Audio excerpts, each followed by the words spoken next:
Es realitza un conreu acurat i ben controlat pels tècnics de l'Agrupació de Defensa Vegetal per obtenir una collita de qualitat en el moment més idoni, quan el fruit reuneix les seves millors propietats.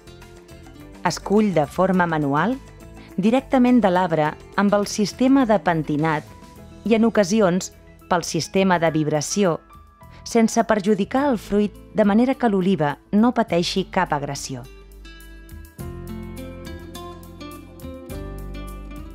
El seu transport a l'almàssera es fa en caixes per mantenir la màxima qualitat del fruit i el temps transcorregut per la mòlta no ha de ser superior a 24 hores i com a màxim 48 hores després de la recollida per tal d'obtenir el millor oli verge extra.